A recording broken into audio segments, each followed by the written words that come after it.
So anyway, today, one of the things that's obviously that's happened in the last couple of years is we have started using LLMs in day-to-day work and in coding.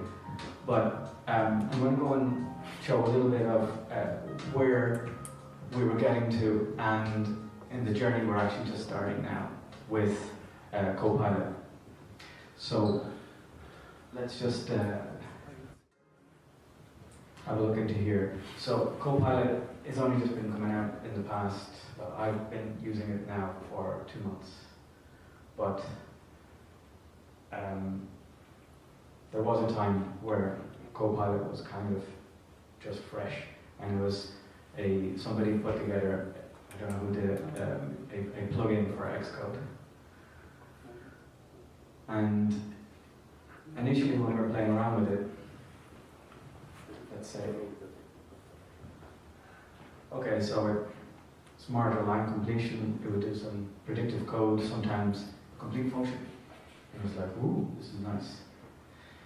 But if you got trying it out a bit more, it was not formatting the code the way you wanted. It wasn't really having the context of the project, so the code it was generating wasn't really what you wanted necessarily. Or even worse, it was inventing APIs, and the code didn't even compile. And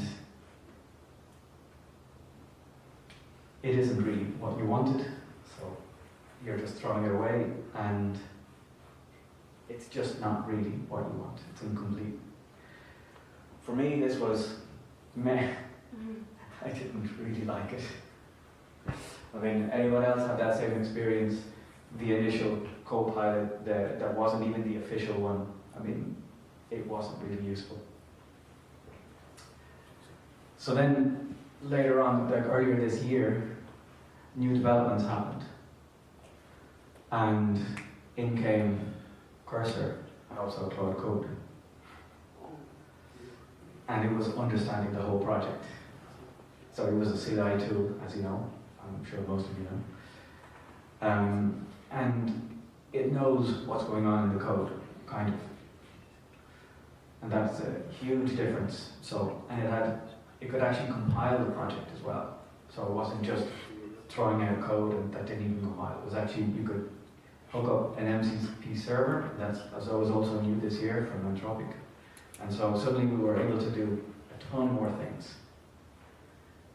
And even extend MCPs like Context 7, so for loading the documentation or getting up-to-date details of code, new APIs. So this was a lot better than the initial models, which were kind of frozen in time from a couple of years back. So it was lots of hype things, and everybody thought, oh wow, this is sounding really cool. And for Copilot users, it was like, yeah, we were. So the thing is that we are restricted in our AI tools that we're using in the company. So we were signed up with Google Gemini and also now with GitHub and Copilot. So things like Claude Code and Cursor are off limits, right? So we already pay for one thing. Why do we need to pay for something else? And really, this is how we felt.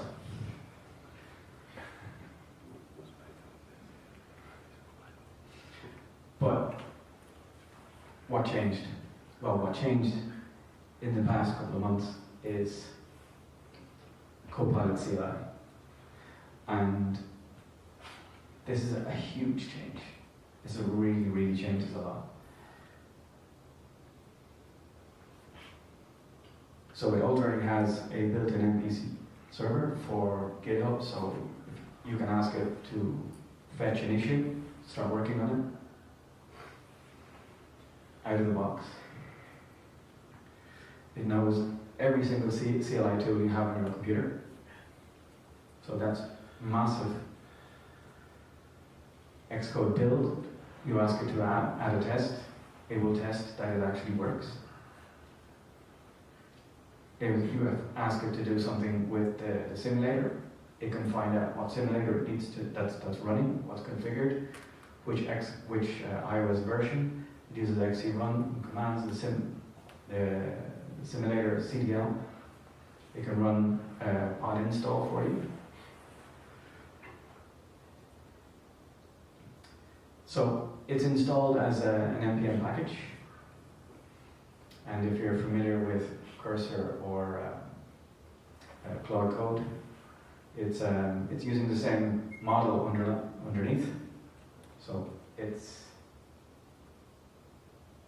imitation is the sincerest form of flattery. It's pretty much using the same setup and configuration. It isn't really Oscar Wilde, mind you. So, installation, we have Node version 22 and NPM 10. You have to, so if you're using a VPN, which in eDreams we are, you have to configure NPM to be able to install packages, and you have to set your certificate. So there's a blocker there if you don't have to do it. Then just run npm install, launch Copilot, just run the command on the command line, Copilot, and then authenticate. So this is what it looks like. In this case, I have my user account. I have the Atlassian Jira MPV server configured. And as you can see there, I have GitHub directly there. And I just go and select the account, copy the code, activate, and it's all done. So configuration, this is really what makes it very interesting, because we have instructions. So instructions give your project context to Copilot. So it means that you give it some rules for it to understand what's going on, and what is your project about, and what things are important to you, such as code formatting, how you want to do testing, the structure of your project, so on. So I'll give you an example, and this is taken from Awesome Copilot Agents. There's a website there that provides this for a huge range of languages, so in Kotlin or Java or whatever. So here we have general guidelines for Swift, and your architecture, patterns, prefer Swift codebase for JSON encoding, formatting, and do's and don'ts. So when you start up Copilot, it reads that and parses that and then generates code accordingly. But then, let's say if you want to make a commit message, you want to have it formatted in a certain way. So you want to have it adhere to your team agreements. So you do that using a custom agent. So a custom agent is a specialized version of Copilot, and it's convenient for maintaining consistency. So instead of always copy and pasting some prompts, you can actually just tell it to just use this agent. As I said, it avoids having to repeat your instructions, and also it just means for your team you have a predetermined set of tools, and then follow the best practices that you're working with in your team. Whoops. So, sorry, this clicker is a little bit temperamental. Sometimes I don't know what it's actually taking. Anyway, custom agents, file format. So it's a Markdown file with a YAML front matter. I've never heard of that before. If you have. It just needs to have a unique name for each one.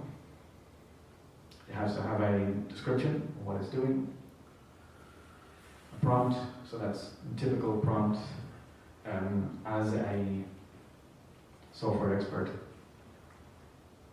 Tools, well, I haven't been using this tools feature just yet, but here's an example. So we have a commit message formatter, your description of what it does.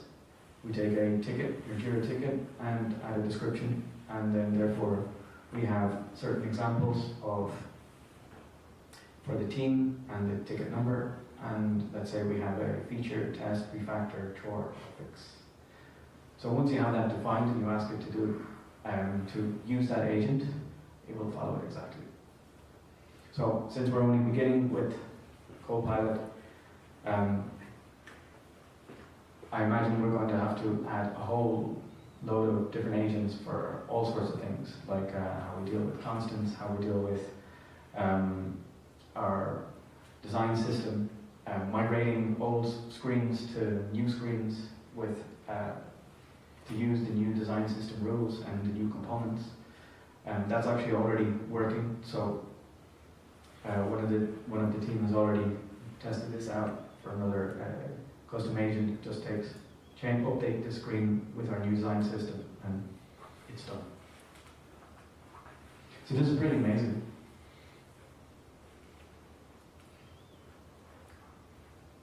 So okay, let's have a look at an MCP example, the one that I actually have configured. So when it comes to MCPs, there's one thing you have to be aware of, and that is an MCP allows a program to run anything on your machine. So it can do external connections and so on. So you generally probably don't want that. And in eDreams, we have a security office actually checking our MCPs that we can run, and we have an official list of MCPs that we can install. And we have our security office official MCP Atlassian. So that is installed on Google Cloud. So therefore, if we want to access that, we have to, first of all, install Google Cloud, authenticate it. And then we need to install Docker. We were pulling in a Docker instance. And then we need Colima, because we don't have the company Docker license. That's really expensive. And you have to create a .env file for your personal access token for Jira and what's the other thing? Bitback. Confluence. Yeah. So once you have that configured, you can just on the command line ask for a ticket, ask for what are the requirements of this ticket, ask it what are the tickets that we did last 3 months, give it a summary, ask it for the context, what was rolled out, what was rolled back. All natural language, it will answer you pretty much everything. So I'm going to run through, that's what the configuration looks like in the CLI.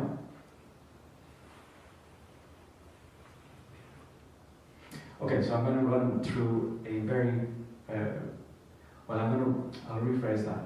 I'm going to run quickly through a very long example. And what I mean by that is I recorded a video of doing a rewrite of Objective-C to Swift. And I'm not going to put you through watching the video because it took 31 minutes. But what I did do is I took some screenshots of the video and I'll walk you through.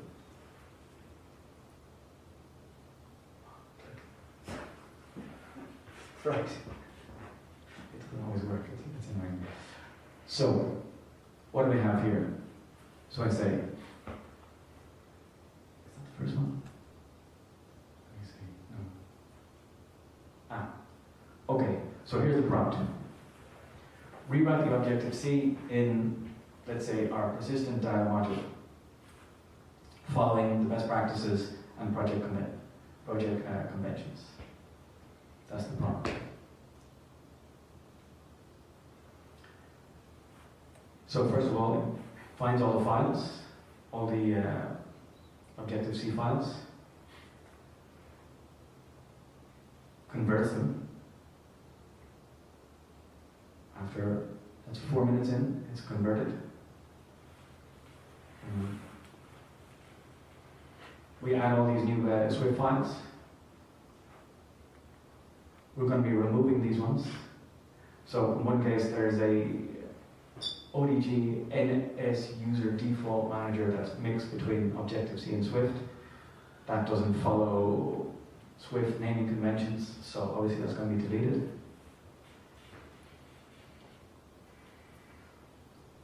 It builds it, checks for XC run symctl, checks for available devices, so it knows which simulator to use.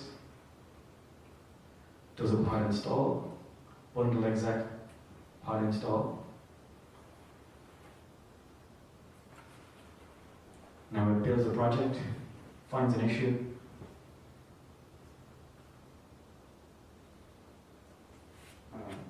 it's checking for errors, finding out what the error is.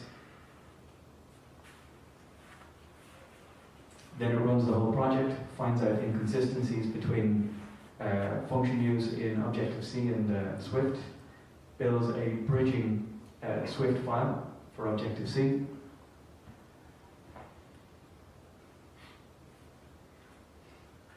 So here we are, the compatibility function for Objective-C.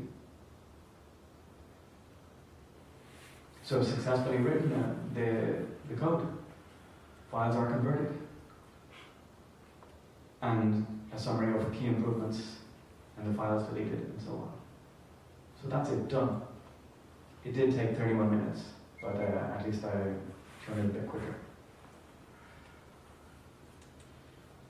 So, now let's see if this is going to work.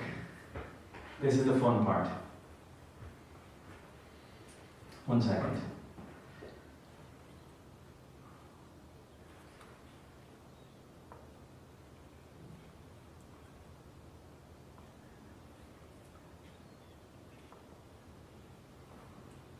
And I'm also going to look for audience participation here. Is this working? Ah, yes.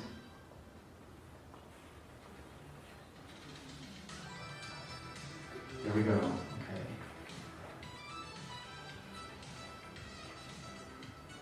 Now. Okay, so this is going to be a bit of fun because all the rest was pretty serious. So what we're going to check is, will it work? So we're going to ask a couple of different prompts with Copilot, and let's see, will it actually compile that code, make those changes, and you're good to go. So let's see. I'm going to ask you to vote.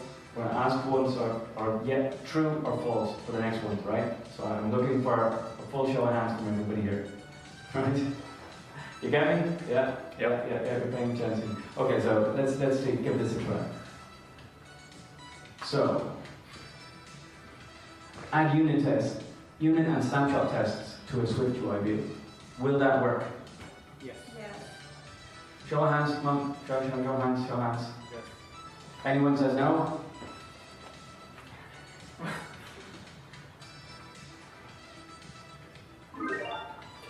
Yes, it does. Yes, exactly.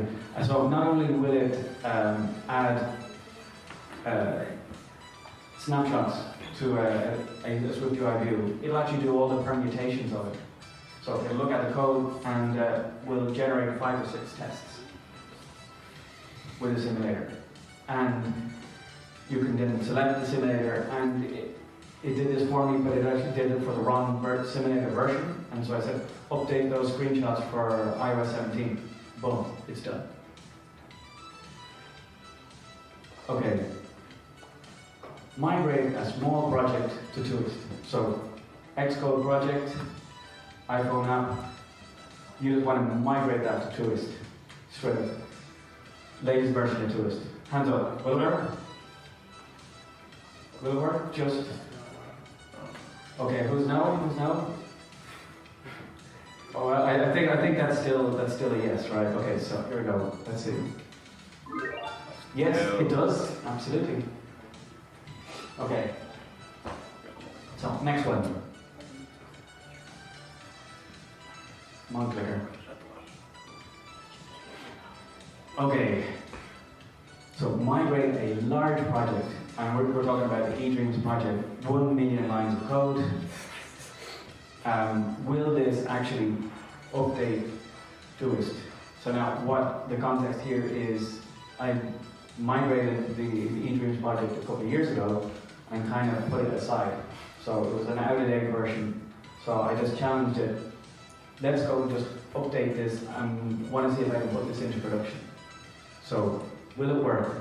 Can I just go and ask it, take an old Tourist project and update it to the latest? Will it work? Show of hands. True? False? False? Okay, so you don't think this is going to work. Alright, let's see. The latest version, which was 497.1.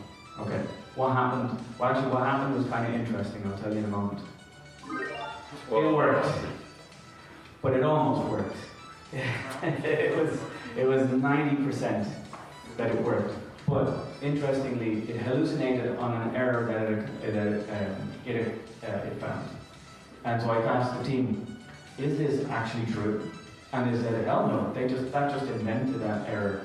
But then I asked it, okay, well, where do you think that error was? And for what reason do you think that is a known error in the team? And it showed me the ticket and the pull request. And it turns out actually it was a pull request made yesterday. And the issue was wrong, but the fact that it was breaking was true. And there was actually another pull request with the fix. So one day later, it worked. So that was interesting, that it kind of hallucinated, but there was an underlying issue, and it actually was right. And the Twist team was kind of wrong. Okay, next one. Okay, here we go. Generate a new screen with Swift UI, following team coding conventions and Figma reference design. Will that work? You reckon? Yeah? Okay. A no? Only a few no's? Alright, well, let's see. No, that won't work. And why it won't work, possibly, is context. You need to have a huge amount of context. So you need to go and define lots of custom agents, defining every single part of your design process, your screen, how you actually handle errors, how you handle your constants, your localized strings, branding, whatever, all of that. So if you have all of that defined, it might work. Let's see. Okay, one more. Come on, clicker. Okay. No. Rewrite all Objective-C in Swift. Will that work? Yeah. Hands up. Yes or no? Well, let's see the no's. False. The false. False. False. Okay. You don't believe it? Okay. Answer? It works. Yeah. But that is Objective-C in Swift. Huh? Is it true Swift or Objective-C in Swift? No, it's actually true Swift. Following all latest Swift conventions on Swift 6. Okay, one more. No. Generate your next feature. You decide. So that depends. If you have, as I said again, all of your custom agents defining all of your styles and how everything work, your team agreements, your coding styles and conventions in your project, if you have all of that defined, chances are it'll work. So that's it. A little bit of fun. All right.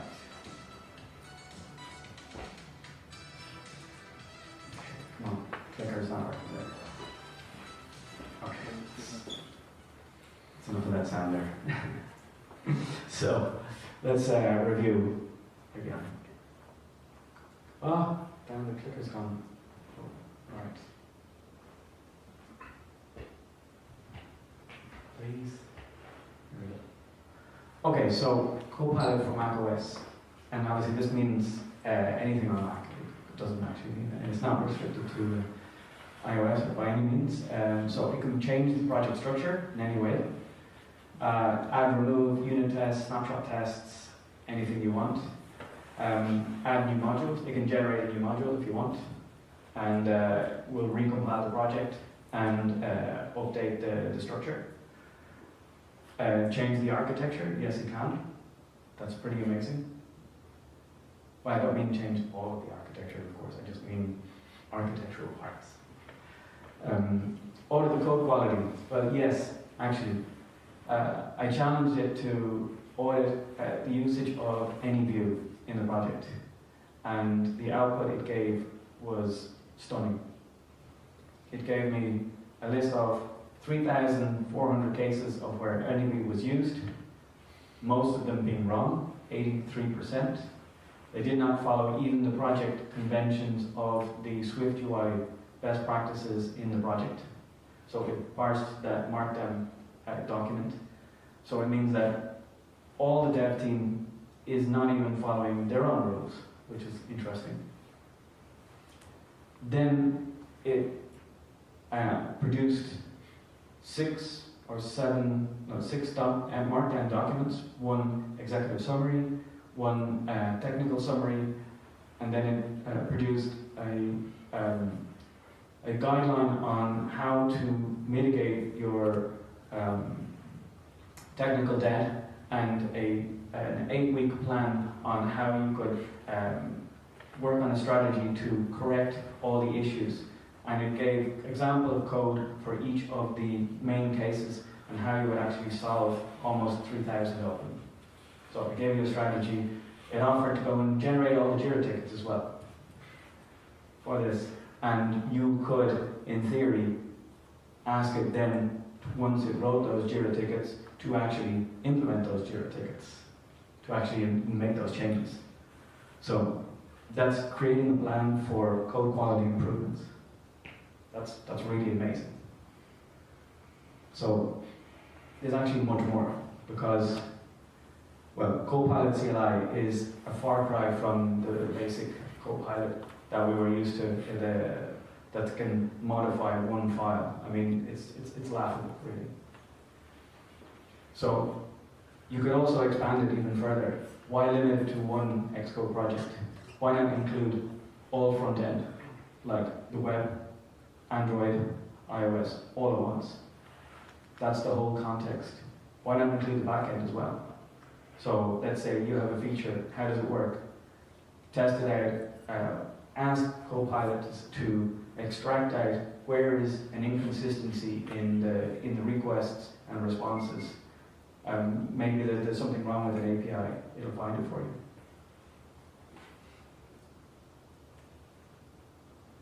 And why not do multiple tickets at the same time?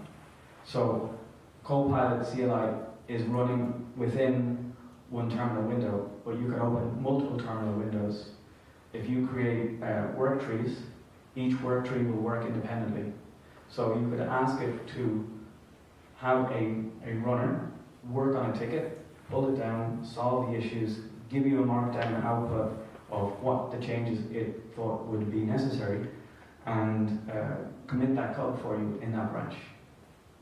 So yeah, you can actually multiply your output or throughput that way.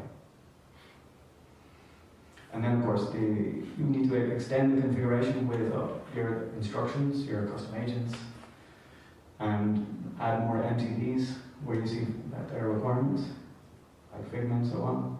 So I'm saying now, we need to all try it today, well, especially in the company eDreams, because I've been asking a lot of the developers, and they had a serious hangover from the early days of Copilot, and so they were not so excited about trying it out, but try it out today, or, well, it's kind of late today, so maybe tomorrow. So, any questions over here?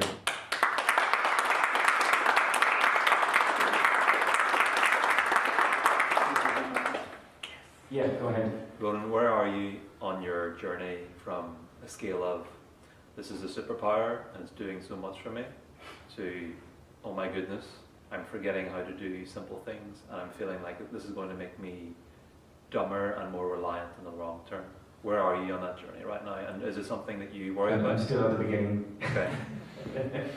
But yeah, I definitely recognize that as a potential issue. Like you'll forget shit if you're not actually doing it day to day, for sure. Yeah. But then of course you can't trust it too much, so you're going to spend less time writing code and much more time reviewing code. Anybody else? Yeah. Yeah, in this soup of agents, IDs, models, you have anti-gravity, cursor, cloud, codex, ChatGPT. Is there a clear trend where to go, or everyone is experimenting as things change from one month to another, and depending what it works for them, go to one direction? That's hard to say. Okay. But it's almost like we're at the beginning of this, yet it's also, the models are plateauing. If you're reading the news on AI models, it's the fact that they don't have a huge amount of more data to actually work through, so we're getting to the limit of what a large language model can do. If you double the size of the model, it's not going to get that much better. It's that we've gone through this curve. So now it looks like that over the next, let's say, 6 months to a year or two, it's going to be much more fine-tuning on improving the quality of the results, less junk, less nonsense, and being able to have a more reliable answers, let's say, less hallucinations. But it's not going to get exponentially better. For that, they actually need different AI modeling. Any more questions? Yeah? You mentioned about custom agents. How many custom agents do you have? Which? Custom agents? We're only beginning, so we only started that last month, so at the moment too. I have two questions. Mm-hmm. Do you have to upload your code to GitHub to get the context? No, So it can run locally? it runs locally, yeah. And then it talks to the server with the context that it gives? Yeah, And the second question, how competitive is the price compared to... I have no idea. Well, I'm running this internally in the company, so the company is paying for it. But it does have a limit. So there's what are known as local requests, local processing, and premium requests. And so premium requests are hitting Claude and Claude Sonnet. So we have a hard limit of 300 per month. So if I was just using a few refactors like that, I would easily be using 5 or 6 a day. So I would hit that hard limit. But interestingly enough, the total rewrite of Objective-C to Swift that I did used 0 premium requests. So when I'm reading about the documentation and what I'm seeing, no bother, it doesn't exactly match to what they're saying and what's going on. So I don't fully understand it, to be honest. But yes, there are rate limits and so on for external or premium requests. Okay, and one more question. You mentioned a lot of positives, but I didn't hear a lot of struggles. And as an AI tool, I'm sure you have, wow, what did you do, repeat or stuff like that? What are your struggles with the tool? So, interesting. I'm struggling at the moment to get my MCP server working again after I rebooted. So, the agent, once I have it defined, then I quit again, and then I restart, and it doesn't find the agent automatically. So that's a kind of a teething problem. According to the documentation, it should just find it. It doesn't. You have to explicitly use it by name. So I don't know, but those are minor things. Yeah, in terms of code, it's just doing fine and it's doing what you tell it. It compiles. It checks that if it generates code, it checks that it runs. If you ask it to convert code, it will run tests. If there's no tests that include the code, it will generate the tests to include it, migrate the code, and then run the tests again. So it does the right thing. It's pretty impressive. Okay. Yep. Yeah, how big are the tasks you are running in because you said that instead of writing, you're reviewing. So I guess you said you run a lot of, or you can like run many in parallel. Obviously, this is maybe not the best. I haven't pushed it to the limit yet. But it's also your limit, no? Because Sure, you need to yeah. review it. It might compile, but Yeah, it might not be right. of course, yeah. But the thing is that if it has a long-running process, so there's a way of running Copilot where you give it all permissions, right, to run any command. It's recommended that you do so within a Docker container, so that it's not going to go and or on your root level. But it can be done, so you can actually ask it to. I just read about this in theory. I don't know that in practice, but yes, you can create a Docker container, Docker instance, check out your code in that instance, ask it to go and pull a ticket, solve it, and then later on you'll look at what's going on. I haven't tried it yet though. But in general, if you take a ticket, how would the process be? Well, so you can ask Copilot to check out this ticket, move it into development, and start working on it. Yeah, I'm not just asking because we do have like this workflow. Like we started like I don't know a few months ago. Yeah. We have got like a process that for this. Just was wondering how you. Well, we were you do this. to be honest, we're in early days yet. Okay. Well, I was thinking that we should actually repeat this event or this theme in the next 3 months and see how things have changed, because it changes so quickly. I think I'll leave it at that, and I'll hand over to Christy